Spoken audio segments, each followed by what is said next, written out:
2013년부터 미국과 영국을 중심으로 하나의 형태를 가진 교회가 생겨나고 또 빠른 속도로 성장을 했다고 합니다.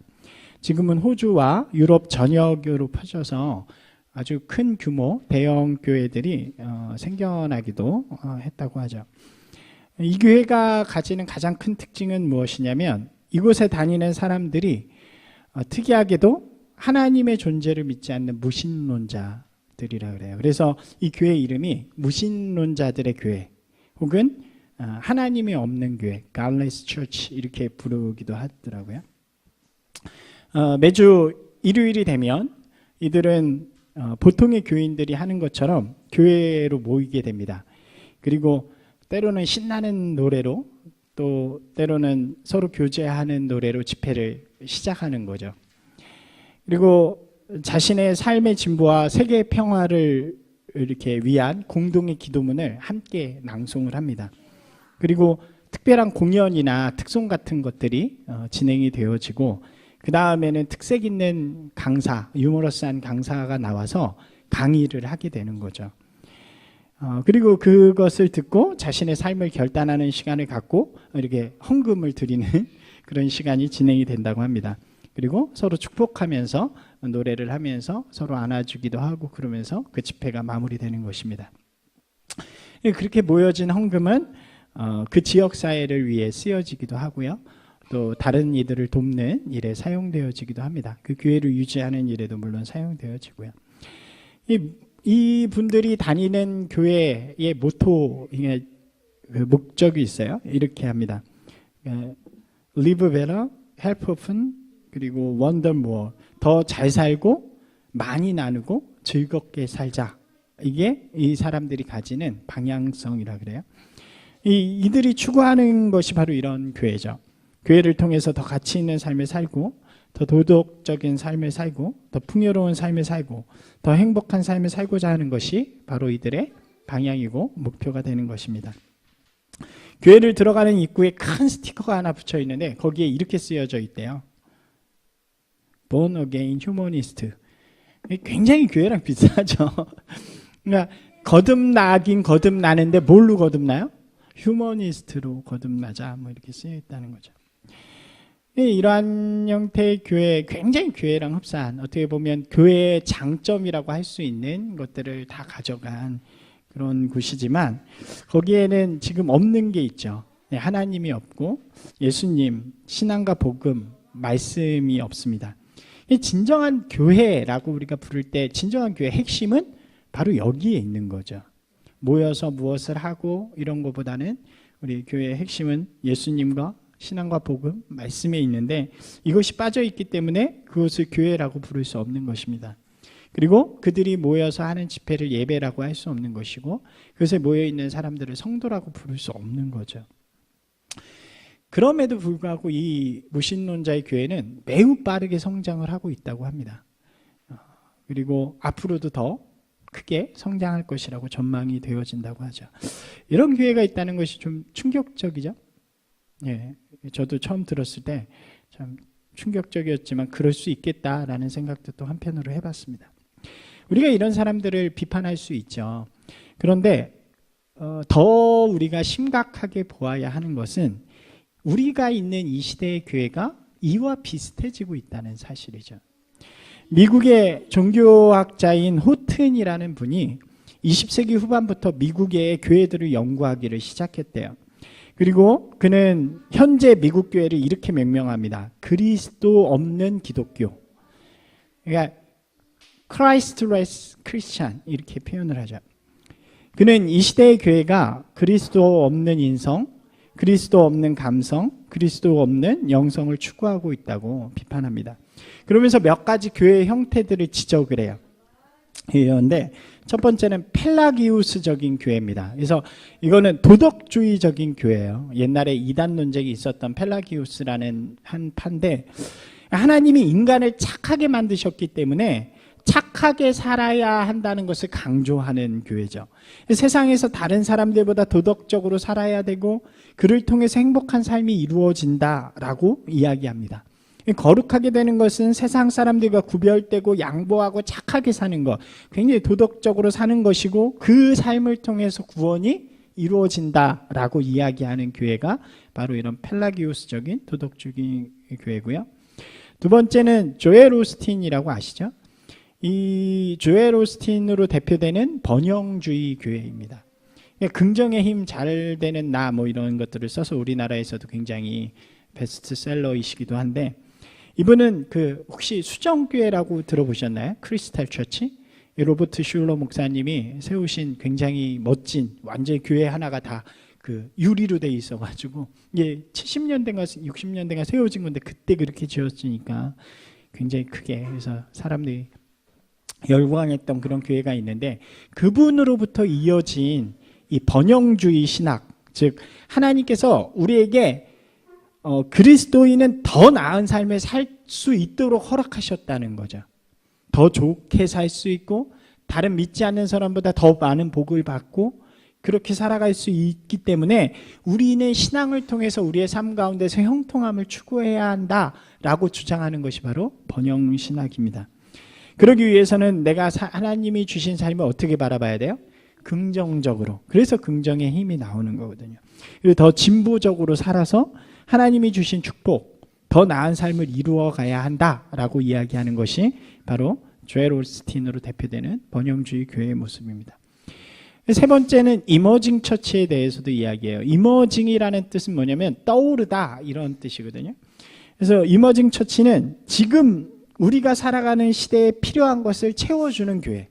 그러니까 이전에 지금이 아닌 다른 시대에 가졌던 교회의 모습이 아니라 교회가 지금 우리의 삶 속에서 필요한 것들을 채워줘야 한다라고 하면서 나오는 교회들이 이머징 처치입니다. 그래서 지금 현재 미국에서 가장 많이 이렇게 되고 있는 교회들이 바로 이머징 처치라고 이야기를 해요.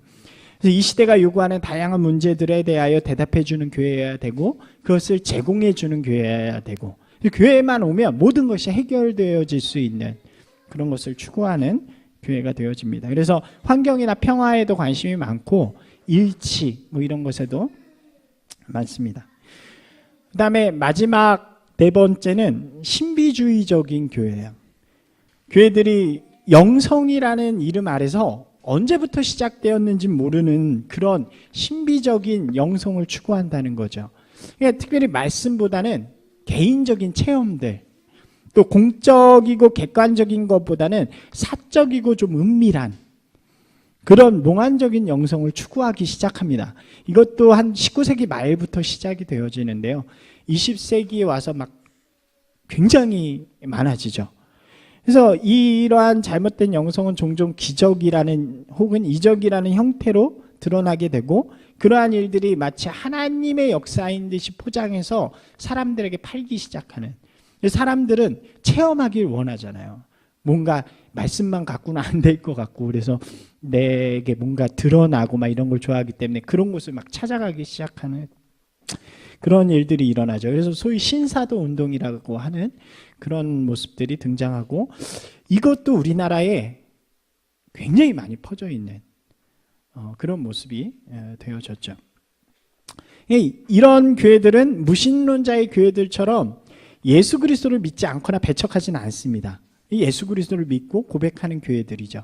그런데 중요한 것은 이 복음이 강조되어지지도 않고 교회의 변두리 가운데, 믿음의 변두리 가운데 있다는 거죠. 예수 중심 교회가 아니라는 사실입니다. 예수 그리스도의 복음과 구원이 그렇게 중요하지 않은 거예요. 그래서 별로 얘기도 하지 않고요. 그냥 간단하게 이야기하고 이런 모습이라고 이야기하죠.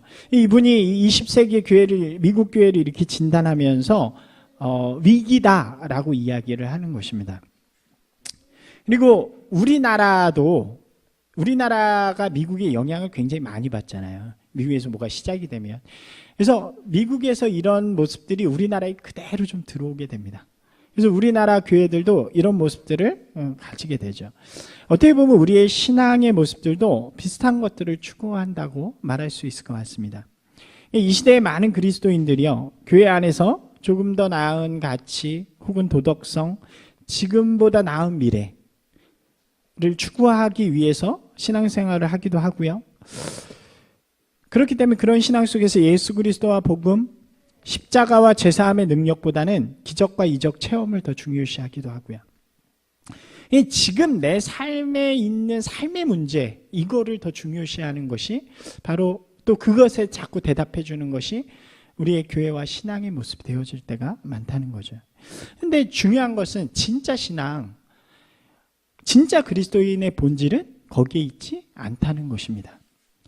제가 이 앞에 이런 것들이 중요하지 않다는 것을 이야기하는 것이 아니에요. 그런 것도 중요하죠. 우리 도덕성이나 나음같이 영적 체험도 중요하지만 그것이 본질은 아니라는 거예요. 진짜 중요하고 본질적인 것은 바로 예수 그리스도 그리고 그가 주신 복음이어야 한다는 거죠. 우리의 신앙은 반드시 복음 위에 서야 하고 복음 안에 서야 하고 복음으로 서야 하는 것입니다. 다르게 이야기하면 예수 그리스도로 서야 하고 예수 그리스도 안에서 예수 그리스도를 통해서 우리의 신앙이 세워지고 교회가 세워져야 한다는 것을 이야기하는 거죠.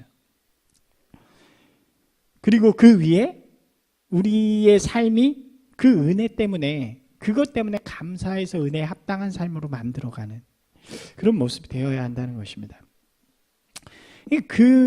우리의 신앙을 그리스도 안에서 다시 바라보는 것이 굉장히 중요하죠.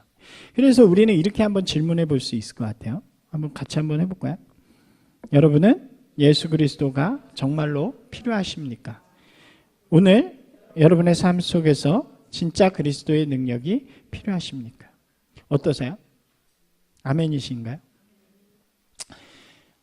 이 질문이 날마다 우리의 삶 속에 있어야 되고요. 순간순간마다 우리의 삶 속에 있어야 하는 것입니다. 그래서 나는 예수 없이 살 수 있는 사람인가? 그리스도인은 그리스도인이라는 뜻이잖아요. 그리스도가 예수잖아요. 그리스도인은 예수 사람이잖아요. 예수 없이 살아갈 수 없는 것이 그리스도인의 모습이라는 거죠. 이 질문 앞에 다시 한번 우리가 좀 복음 앞에 우리 자신을 돌아보는 시간이 되기를 소망합니다. 그래서 오늘 에베소서의 말씀을 통해서 복음이라는 것을 좀 다시 한번 좀 바라봤으면 좋겠어요. 가장 중요한 것은 복음이 필요한가예요. 복음은 필요한 자들에게 복음이 되어집니다. 한번 따라서 해보실까요? 복음은 필요한 사람에게 복음입니다. 이게 무슨 얘기일까요? 복음이라는 말을 글자 그대로 풀면 이런 뜻이죠. Good news. 그래서 복된 소식, 또 기쁜 소식, 기다리던 소식이라는 의미를 갖습니다.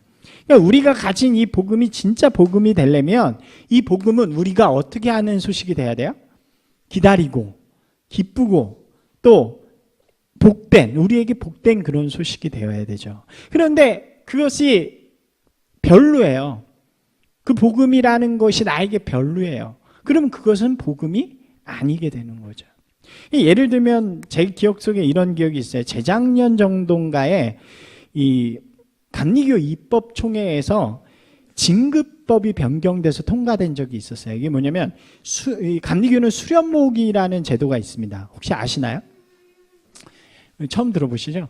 그러니까 전도사가 있잖아요. 그러니까 목사가 있고 전도사가 있는데 목사도 아니면서 전도사보다는 조금 더 위인 사람들이 있어요. 그러니까 신학교를 졸업하고 목사가 되기 전에 거치는 과정인데, 그래서 수련목이라고 큰 교회에 들어가서 3년 동안 그 목회를 수련하는 사람들입니다. 말로 하면. 그래서 전임 전도사 같은 거죠.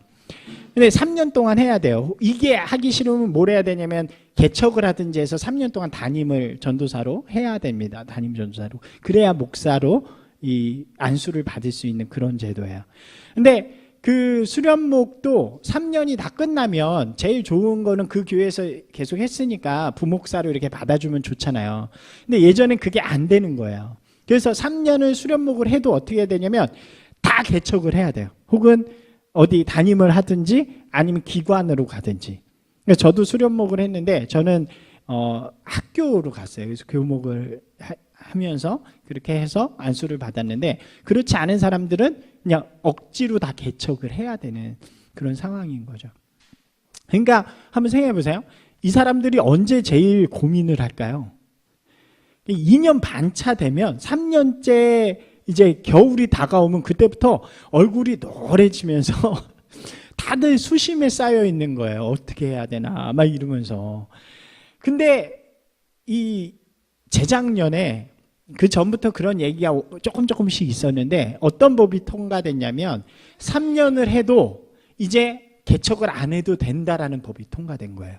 그래서 그 교회에서 부목으로 받아도 되고 혹은 딴 교회로 부목으로 가도 되고 개척을 해도 되고 그러니까 굉장히 넓어진 거죠. 그러니까 그때 있었던 제가 교육 목사였기 때문에 우리 교회 수련목들을 많이 데리고 있었거든요. 그 당시에 3년 차였던 친구들, 2년 차였던 친구들이 맨날 이러고 다니다가 얼굴이 펴진 거예요. 그게 하는 순간. 그게 바로 복음이죠, 복음. 왜요? 간절히 기다리고 있었어요. 이 사람들이 다 저랑 비슷한 흑수저 출신들이었거든요. 어디 갈 데 없는. 개척하기 어려운. 그러니까 너무 좋아가지고 행복해하는 거죠. 그래도 한 친구는 지금 개척해서 있고 한 친구는 부목 같고 한 친구는 또 그 교목으로 이렇게 3명이었는데 그 당시에 3년 차들이 그렇게 갔더라고요. 근데 그게 아무리 좋은 소식이어도 당시에 저를 비롯한 이미 목사가 된 사람들은 별로 관심이 없는 거예요. 왜냐하면 이미 우리는 목사니까. 그 법이 통과되기까지 되게 오래 걸렸어요. 왜 그러냐면 이미 목사들이 그 법을 통과시키거든요. 목사들은 그거에 관심이 없는 거예요. 이미 된 사람들은 관심이 없죠. 그러나 될 사람들은 관심이 많은 거죠. 누구에겐가는 그 소식이 기쁘고 기다리고 복된 소식이지만 누군가에게는 아무렇지 않은 소식이 될 수 있다는 거죠. 예수 그리스도께서 이 땅에 오셔서 복음을 전할 때 동일한 역사들이 일어났어요. 예수 그리스도의 복음이 어떤 이에게는 복된 소식이었는데 또 기쁜 소식이었는데 어떤 이에게는 그렇지 않은 소식이 되는 거죠. 그래서 고린도전서 1장 18절은 우리에게 이렇게 이야기해 줍니다. 같이 한번 읽어볼까요? 십자가의 도가 멸망하는 자들에게는 미련한 것이요 구원을 받는 우리에게는 하나님의 능력이라. 그죠? 구원을 구하고 기다리는 자 우리에게는 이 복음이 정말 생명의 이 하나님의 능력이지만 그렇지 않은 자들에게는 미련한 자들에게는 멸망하는 자들에게는 미련한 거죠. 미련하죠. 왜 사람이 십자가에 달려 죽습니까? 잘못도 없이. 예수 그리스도의 십자가가 구원을 간절히 바라는 자들에게는 놀라운 복음이 되지만 구원을 바라지 않는 자들에게는 그저 나무에 달려 죽은 한 사람의 이야기일 뿐이라는 거죠. 누구에게 복음이 필요했을까요? 이 예수님이 부활하시고 올라가신 승천하신 이후에 오순절 사건에 성령님께서 오시죠. 그래서 많은 사람들이 예수님을 따르게 됩니다. 그와 함께 박해도 시작이 돼서 특별히 스데반이 돌로 맞아 죽은 다음에 본격적인 박해로 인해서 사람들이 그 복음을 들고 세상으로 나가게 됩니다. 사도행전을 보면 이런 이야기가 있어요. 가장 먼저 간 곳이 안디옥이라는 곳인데 그곳에 가서 복음을 전하기 시작해요. 전파의 대상은 누구였을까요? 당연히 이 사람들은 유대인이었고 유대인이 예수님 메시아를 기다리는 사람들이라고 여겼기 때문에 이 사람들이 누구에게 복음을 전하냐면 유대인들에게 복음을 전해요. 이방에 가서도 그 땅에 모여 사는 디아스포라라고 하는 그 지역에 가서 그 지역에 모여 사는 유대인들에게 복음을 전합니다. 그런데 성경에서 보이는 재밌는 반응은 그 사람들이 반응을 안 하는 거예요. 모든 이들을 구원하실 하나님의 아들이 이 땅에 와서 우리를 위해 죽으심으로 당신의 죄가 해결되었습니다. 믿으면 구원을 받습니다. 그런데 안 반응을 하는 거예요. 아무도. 왜요? 그들은 이미 자신들이 의롭다 여기고 구원받았다 여긴 사람들이기. 근데 누가 반응을 하냐면 그 옆에서 맨날 이렇게 맴돌던 사람들이 있어요. 우리도 저기 한번 들어가 봤으면 좋겠다. 우리도 저 하나님 한번 믿어봤으면 좋겠다 하고 문을 두드리던 이방인들이 있었어요. 근데 그 유대인들은 이방인을 취급 안 하잖아요. 그러니까 그들에게 구원을 나눠주지 않았던. 그래서 간절한 마음이 있었는데 갑자기 이 사람들이 와서 예수 그리스도를 믿으면 누구든지 구원을 받습니다. 이렇게 이야기하는 거죠. 이 사람들이 할렐루야 그러면서 나도 믿겠습니다 하고 하면서 갑작스럽게 막 난리들이 일어나는 거예요. 그런 과정들이 바울이 가는 모든 곳에서 동일하게 일어나는 역사가 되어지죠. 이것이 바로 복음의 능력이고 복음이라는 거죠. 구하는 자들, 간절히 바라고 원하는 자들에게는 구원의 이름이 되어지는 거예요. 자, 보세요. 복음서에도 예수 그리스도께서 오셔서 하늘나라를 선포하시죠. 그때도 마찬가지였어요. 바리새인이나 서기관이나 제사장, 이른바 종교 지도자들이라고 하는 사람들, 이미 자신들은 의롭고 거룩하다고 여기는 사람들은 이 말씀에 반응하지 않아요. 회개하라, 천국이 가까워왔다. 그런데 우리는 이미 하늘나라의 백성이다 그러면서 아무도 반응하지 않습니다. 그런데 누가 반응하나요? 배고프고 줄이고 나를 죄인이라고 여겼던 세리들, 또 과부들, 고아들, 병자들, 이런 사람들은 반응하기 시작하는 거예요. 왜요? 나는 자격이 없으니까. 나는 지금 이 사람들이 보기에 자격 없다고 여기는데 예수님이 오셔서 나를 따르면 하나님의 나라에 들어갈 수 있다라고 이야기하시니까. 그들은 마음이 가난한 자들이었기 때문이라는 거죠. 그들이 심령이 가난하여 하나님의 나라가 필요한 사람들이었기 때문이죠. 성경 이야기하잖아요. 마음이 가난한 자는 복이 있나니 천국이 그들의 것임이니라. 사랑하는 여러분, 여러분들에게 한번 질문하고 싶습니다. 이런 거죠. 여러분들이 서 있는 자리는 어딘가요? 유대인의 자리인가요? 아니면 이방인의 자리인가요? 나 자신을 의롭다고 여기는 바리새인과 이런 종교 지도자들의 자리인가요? 아니면 마음이 가난한 스스로 죄인이라고 여기는 자리인가요? 마음이 가난한 자리에 서야 하나님의 나라가 우리에게 주어진다고 성경은 이야기합니다. 그래서 내 자신이 죄인이라고 여기는 건 너무 감사한 일인 거예요. 그것이 바로 겸손이고, 그 겸손한 마음 속에 나는 예수님이 필요합니다 라는 고백이 들어가는 거죠. 예수님 필요하십니까? 나는 충분한데 더 가치 있게 살고 싶어요. 좀 더 도덕적인 사람이 되려고, 좀 더 인정받으려고, 좀 더 풍성한 삶을 위해, 신령한 세계를 위해 그렇게 그냥 나는 충분한데 그것들을 위해서 하는 사람들은 결코 복음의 능력을 체험할 수 없다는 것이죠. 두 번째로, 그러면 성경은 왜 우리에게 예수 그리스도의 능력이 필요하다라고 이야기하나요? 오늘 우리가 읽은 에베소서를 한번 보시면요, 바울은 우리에게 인간의 본질에 대해서 먼저 설명을 해주세요. 한번 1, 2, 3절을 다 같이 한번 잘 읽어볼까요? 그는 허물과 죄로 죽었던 너희를 살리셨도다. 그때의 너희는 그 가운데서 행하여 이 세상 풍조를 따르고 공중의 권세 잡은 자를 따랐으니 곧 지금 불순종의 아들들 가운데서 역사하는 영이라. 전에는 우리도 다 그 가운데서 우리 육체의 욕심을 따라 지내며 육체와 마음에 원하는 것을 하여 다른 이들과 같이 본질상 진노의 자녀였더니. 자, 이 색깔한 거 기억나시나요?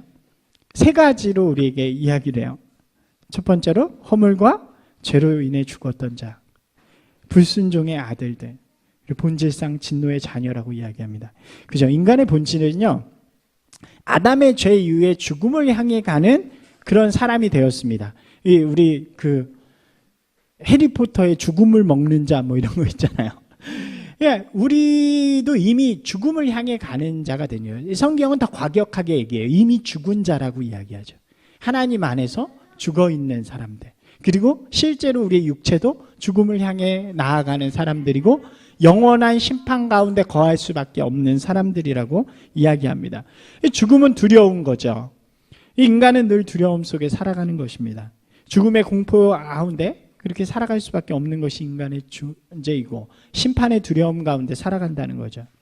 그로 인해서 죄로 인해 들어온 죽음의 시대는 하나님께 대하여 불순종하도록 만들고 하나님 말씀에 귀 기울이지 않고 자신의 뜻대로 세상이 역사하는 사단의 권세 가운데 살아갈 수밖에 없는 인생이 되어진다는 것이죠. 결국 하나님의 진노 가운데 있는 사람들이다 라고 이야기하는 것입니다. 이것이 성경적인 인간관이에요. 성경은 우리가 죽어있는 자요 심판받을 수밖에 없다고 우리에게 이야기합니다. 그리고 실제로 우리의 모습이 어떤가도 이야기를 하죠. 그런 사람들은 어떻게 살아가요? 한번 같이 읽어볼까요? 세상의 풍조를 따라 살고 공중의 권세 잡은 자를 따르며 육체의 욕심을 따라 산. 실제로 그렇죠. 인간의 모습은 절대로 거룩할 수 없습니다. 세상의 풍조를 따라요. 얼마나 악한가요? 우리가 도덕적으로 사나요? 사단의 유혹에 빠져서 그렇게 늘 허우적대면서 살아가는 것이 우리 모습이라는 거죠. 그죠? 어쩌면 여기 계신 분들은 교회를 나오시니까 좀 더 남들보다는 이렇게 거룩하게 사실지 모르겠어요. 어떠신가요? 이렇게 고개를 다 이루고 계세요. 그죠? 저도 마찬가지예요. 목사지만 제가 만약 그 요즘 유행하는 TV 프로그램들처럼 카메라를 다 놓고 저를 24시간 관찰한다면 저는 부끄러워서 아마 여기서 설교도 못할 거예요.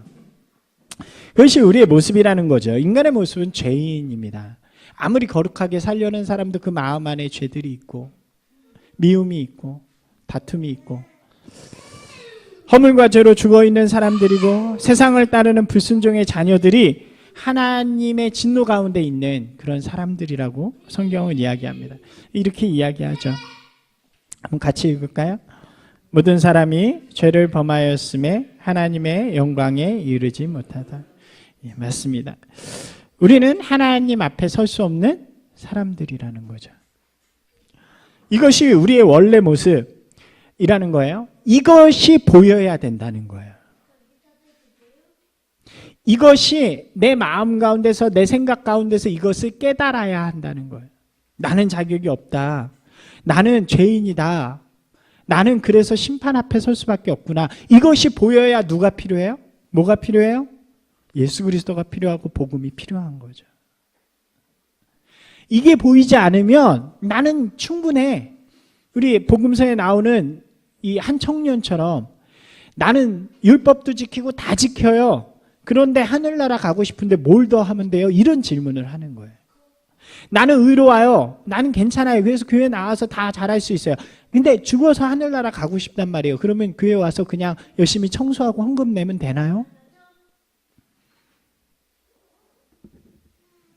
이게 보여야 정말 예수 그리스도가 필요하고 복음이 필요해지고 그 복음 앞에 나가는 거죠. 복음은 무엇입니까? 복음은 내가 이토록 자격 없는 죄인이라 죽음 앞에 있는데 심판 앞에 있는데 예수 그리스도께서 친히 나 대신 그 죽음을 그 심판을 받으셨다는 거잖아요. 그래서 나는 그 심판으로부터 그 죽음으로부터 자유할 수 있다는 거죠.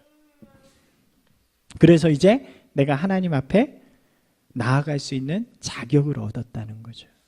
예수 그리스도의 대가 치름으로 말미암아. 오직 예수 그리스도 안에서 예수 그리스도를 믿는 믿음으로 이러한 역사가 일어난다고 우리에게 이야기해 줍니다. 그러니까 죄인인 우리에게 이 복음은 얼마나 복된 소식이에요. 아멘이신가요?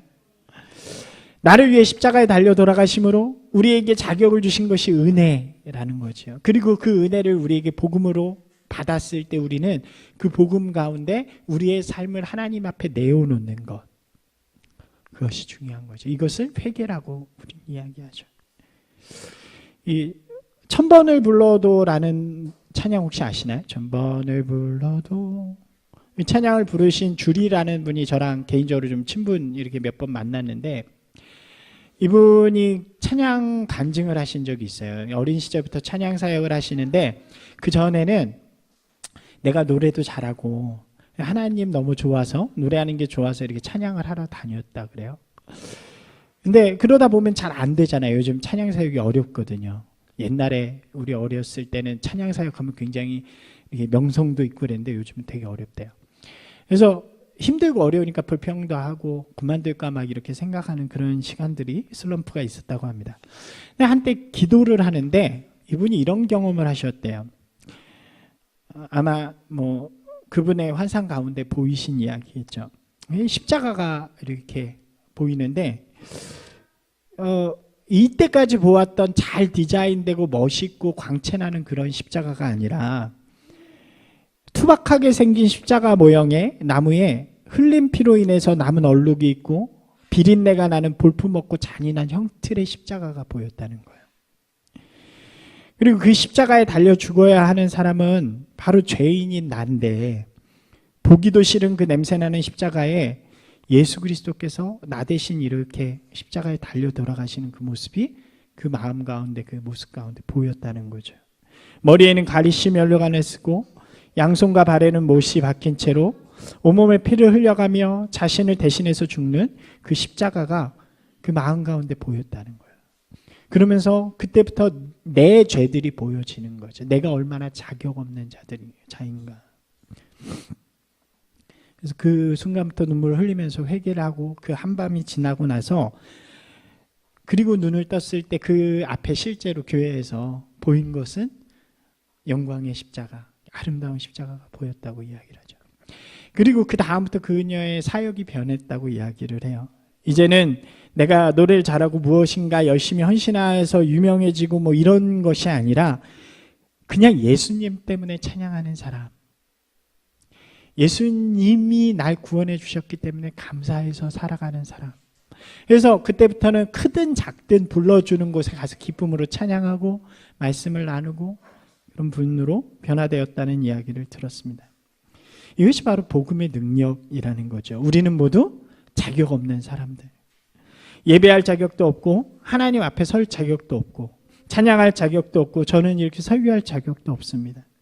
우리는 그저 죄인일 뿐이지만 이것이 우리 마음 가운데 보이고 그것으로부터 자유케 하시는 예수 그리스도의 그 복음이 우리 가운데 들어왔을 때 우리는 예배할 수 있는 사람이 되고 우리는 하나님 앞에 설 수 있는 사람이 되고 찬양할 수 있는 사람이 되고 저는 당당하게 여러분들 앞에서 이 복음을 전할 수 있는 그런 사람이 되는 줄로 믿습니다. 예수 그리스도 가운데 같이 죽는 역사들이 우리 가운데 일어나길 소망합니다. 여러분들 아픔들, 슬픔들, 모든 어두운 면까지도. 갈라디아서 2장 20절 우리에게 이야기하죠. 한번 같이 읽어볼까요? 내가 그리스도와 함께 십자가에 못 박혔나니 그런즉 이제는 내가 사는 것이 아니요 오직 내 안에 그리스도께서 사시는 것이라. 이제 내가 육체 가운데 사는 것은 나를 사랑하사 나를 위하여 자기 자신을 버리신 하나님의 아들을 믿는 믿음 안에서 사는 것이라. 아멘. 그죠? 이것이 복음 가운데, 복음이 우리 가운데 왔을 때 우리의 모습을 내어놓는 일입니다. 여러분의 모습을 주님과 함께 십자가에 못 박는 분들이 되시길 주님의 이름으로 축원합니다. 그러면 우리 안에 어떤 일들이 일어나나 성경은 계속해서 이야기하죠. 5절 6절 한번 같이 읽어볼까요? 허물로 죽은 우리를 그리스도와 함께 살리셨고 너희는 은혜로 구원을 받은 것이라. 또 함께 일으키사 그리스도 예수 안에서 함께 하늘에 앉히시. 어떤 이야기인가요? 그리스도와 함께 살리시고 그리스도와 함께 일으키시고 그리스도와 함께 하늘에 앉히신다. 이것이 우리가 복음 가운데 나아갈 때 우리 가운데 주시는 하나님의 역사, 복음의 능력인 줄로 믿습니다. 우리가 예수 그리스도를 온전히 신뢰하며 거할 때 하나님께서는 예수 그리스도와 함께 예수 그리스도를 죽음으로부터 살리신 것처럼 우리를 죄로 인해 죽은 우리를 의로 살리셔서 영원한 생명의 자리로 인도해 주시는 줄로 믿습니다. 그리고 모든 어려움과 아픔과 힘든 그 상황 가운데서 무릎 꿇고 엎드려 있는 우리를 그리스도와 함께 일으키시는 거예요. 그래서 그리스도인으로 담대하게 이 땅 가운데서 살아갈 수 있도록 하시고 하늘 나라의 보좌에 앉히시는 것은 하나님의 나라를 우리가 함께 이루어가는 자녀로 만들어 주신다는 거죠. 얼마나 아름다운 일이에요. 복음을 통해서 우리 가운데 생명이 일어나고 모든 어려움 가운데서 능히 이길 수 있는 힘과 능력을 얻고 이 세상 가운데서 하나님의 나라를 이루어가는 사람들이 된다는 거죠. 할렐루야. 이런 역사들이 우리 가운데, 우리 교회 가운데 풍성하게 있기를 소망합니다. 진짜 복음은 이것이 돼야 되고요. 진짜 교회는 이것을 이루어가는 공동체가 되어야 하는 것이죠. 그리스도인의 삶을 예수 그리스도 안에서 은혜로 시작하여 능력을 체험하며 소망으로 살아가는 것. 그리스도인은 그런 거예요. 그리스도 안에서 은혜로 시작하고 능력을 체험하고 하늘나라의 소망을 품고 살아가는 것. 그렇기 때문에 예수 그리스도의 이름이 우리 가운데 살아있고 우리는 늘 예수 그리스도가 필요한 인생이 되는 것입니다. 오늘 바로 이 순간에 예수 그리스도가 필요한 인생이 되시기를 주님의 이름으로 축원합니다. 나 자신의 의가 아닌 예수 그리스도를 통한 의로 우리에게 맡겨주신 그리스도인의 아름다운 길을 걸어가기를 소망합니다. 말씀을 다시 정리할까요? 우리는 모두 누구예요? 죄인이에요. 이것이 보일 때, 그래서 자격 없다는 것이 우리에게 보여질 때 예수 그리스도의 복음이 필요한 것이고, 그것을 믿음으로 고백할 때 우리 가운데 하나님의 놀라운 역사들, 우리를 살리시고 우리 일으키시고 우리와 함께 하늘나라를 이루어 가시는 그 놀라운 역사들을 경험하게 되는 것입니다. 사랑하는 여러분, 우리가 다시 복음으로 돌아가기를 소망합니다. 한번 같이 할까요? 우리가 다시 복음으로 돌아가기를 소망합니다.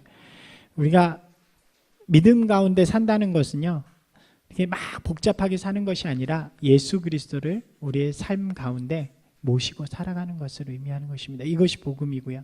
그때 우리 가운데 놀라운 은혜의 역사들이 일어나는 것입니다. 이번 한 주가 순간순간, 그 오늘 나의 삶의 그 자리에서 순간순간 예수님과 동행하는 그런 기쁨을 누리는 저와 여러분이 되시기를 주님의 이름으로 축원합니다. 또 더불어 이 순전함이라는 것들이 여러분 가운데 다시 한번 좀 새겨져서 순전하게 살아간다는 것이 무엇인가를 마음에 새기며 도전하며 다짐하는 귀한 분들이 되시기를 주님의 이름으로 축원합니다.